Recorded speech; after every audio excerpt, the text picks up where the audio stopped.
Okay, so how many of you have a specific point where you start getting excited about something?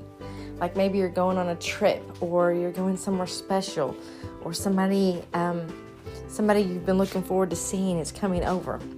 At what point does your excitement kind of bubble over inside of you? So when I take my kids to the zoo, the whole trip there, they're like, are we there yet? I've got to use the bathroom. And sometimes, it's the typical sibling arguing. He's touching me. She's looking at me. His leg's in my space. So they're not really focused on what's coming. They're not really focused on where we're going, because in that moment, they're overwhelmed by the length of the trip. It takes us about an hour and a half to get to the zoo. Sometimes 2 hours, depends on traffic and how many bathroom breaks we have to do, honestly. But once they see that zoo sign, that very first sign that's showing you the direction to head to go to the zoo. You're not to the zoo yet, but it's coming. It's just a little piece down the road. And these signs are welcoming you in and telling you whether to go left or right and which road to take next. As soon as they see that zoo sign, they start getting excited. We're almost there. We're almost to the zoo. And they start looking for signs of the zoo. They start looking for different landmarks that they know means the zoo is near. Now, why am I talking about this? Because I want to know, when do you get excited that you're fixing to enter into the presence of God? When do you get excited? When it's church day? Do you wake up on a Wednesday or on a Sunday excited that you're going to church?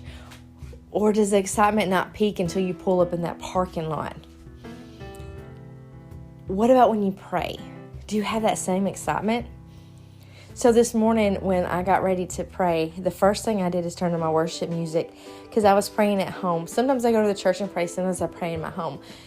When I pray in my home, I definitely want that music playing to drown out any noises that might distract me, because I'm going to hear the cat walking through the house. I'm going to hear every pop and creak of the house, and I'm going to constantly be listening to see if my kids are up. Honestly, if they're up, they're going to go either to the living room and start playing, or they're going to come find me. But the minute I turned on my worship music, I felt a tremble go through my body. It's like my spirit knew we're fixing to enter into the presence of God. We're fixing to talk to the King of Kings. We're fixing to curl up in Daddy's lap and get some strength and some nourishment to make it through this day. So I challenge you, if you haven't yet found your excitement point, start connecting with God more regularly. Find what excites you about God. Find what excites you about your prayer time, the time you go to church, and then allow your excitement to grow. Now, all the way to the zoo, when there's all this bickering and there's fussing and there's all of this distractions keeping us from being focused on the zoo, as their mom, I constantly am reminding them, we're headed to the zoo. What animal are you looking forward to see? What are you looking forward to doing the most? What do you want to do the first thing we get there? I keep them focused on the task ahead. And we need to do the same thing for ourselves. When we know that we're going to be praying soon, start prepping your mind. I'm going to pray soon. I'm going to talk to God soon. Soon I'm going to be in His presence. I'm going to feel His peace and His joy.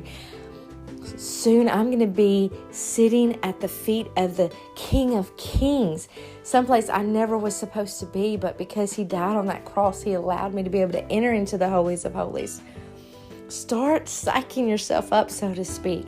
Let that excitement and the anticipation grow, because it's a beautiful thing when your spirit, when your body, when your mind starts becoming excited just at the thought of being with God, because this is a relationship with Him. This is even greater than the excitement we should get when we're going on a date night with our spouse. The butterflies we get when they grab our hand unexpectedly. This is a relationship with Jesus Christ, with the one who died for our sins. So today, allow yourself to become excited about your meeting time, your meeting places with Him, because it is a beautiful relationship, and He wants you to want to be in His presence.